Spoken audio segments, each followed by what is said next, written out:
Patchy, congrats on the win. Saw you limping in here a little bit. I mean, is that just your standard post-fight limping, or is it a little bit worse than normal? No, he had good leg kicks. He's a good striker, so kind of tore up my lead leg. But I didn't expect him to come out with leg kicks and calf kicks. I expected him to come out, throw a lot of left hooks and overhand right. So, I just kind of caught off guard a little bit, but it was good. I guess that's what you expected for his game plan. What was your game plan going into it? Just wanted to keep long. I wanted to hurt him. I thought if I touched him on the feet, I could knock him out or just take him down and submit him, smash him. I truly thought I'd be able to submit him, but he had really good back defense. The better I get on top, and the more submissions I show, I feel like people are starting to get better defense. Mike Brown and ATT and his team, they're one of the best gyms in the world. So I'm not surprised he was well trained. But I thought I was going to be able to slice through that defense and get a finish, which I'd like to. But it's 5 rounds, and I had to learn how to pace myself because I wasn't going to let the same thing happen what happened in my last title fight against Juan. Yeah. So in that regard, I mean, obviously you plan for 5 rounds. I mean, I'm sure you always plan and train for 5 rounds, but as you got that deep into it, how did things feel for you as you got in those later frames? I'm not sure, man. I'm not in charge of the judges, but I thought I had a 10-8 round in the first. I mean, I had the back the entire round, trying to threaten chokes. I brought him from his feet to his back while I was on his back, bent him back twice. I had his back, I think, in the 3rd round. The 2nd round, I kind of tried to feel him out to see where he was on the feet, see if I could beat him there. I took him down again in the 5th round. I had his back again, almost had him guillotine.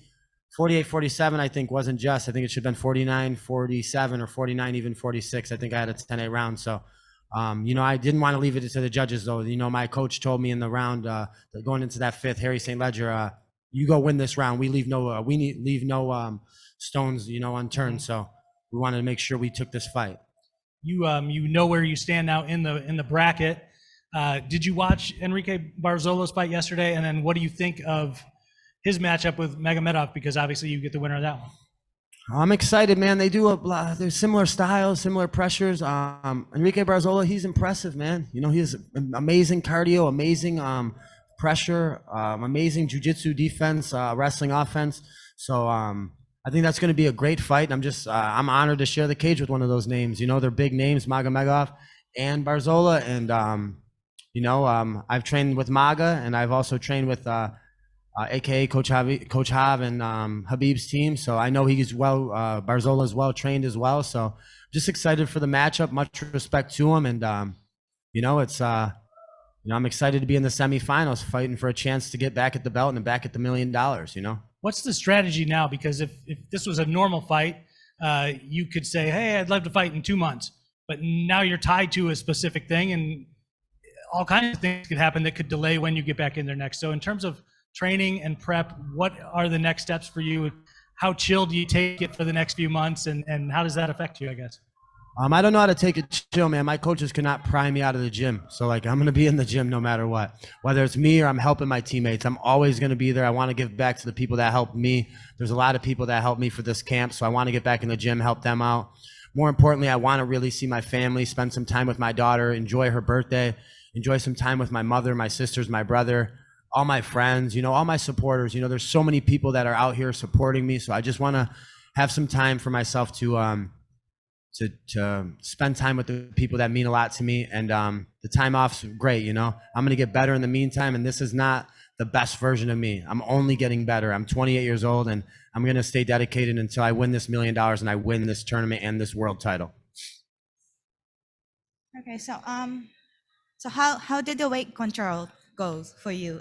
How much weight did you get back after the weigh-in? I got a lot back, honestly. I mean, I don't like to disclose it, but let's say it was over 155 pounds. Okay. And was it your strategy to take his back all through the round? Even though you were not able to finish. Was it your strategy to take a point by taking his back? No, I just wanted to submit him. I was trying to submit him. He just had good defense. I was really trying to squeeze it and submit him. He just had good defense. Kyoji Horiguchi's only lost for world title fights. This is his first fight outside of the Ryzen world title, Bellator, or UFC world title fight where he lost, where it wasn't a world title fight. So, I'm glad to have that name on my record. It's just so prestigious to me. I deserve it. I've been hunting this name since New Year's in Japan on Ryzen 20. So now I'm here. I just beat the the most recent, I think, Ryzen world champion at bantamweight and a former Bellator world champion. So I'm happy, and I beat him in a world title setting, 5 rounds. Yeah, congrats. That was a great fight. Thank you. Next question from Ronald. This is Ronald E. Smith, and I just want to go back to just reasonably you just said about why this win like really means a lot to you, because the opponent, he has done so much in his career. So with that, how for you will this be remembered of all the other fights you've done in the past? It's just the experience I could gain from it, doing 5 rounds with a guy of that level, making adjustments on the fly, having fun out there as well, getting used to it, the cage time. I need this cage time to get better. I want to be I know I'm one of the best bantamweights in the world, but I want to be the best bantamweight in the world.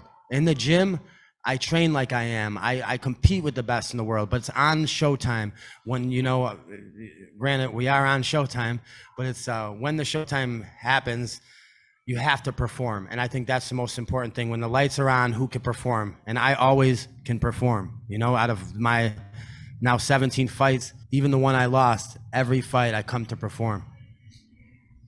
Awesome. Thank you so much, Patchy. That concludes our time with Patch. Thank you so much. I appreciate you all.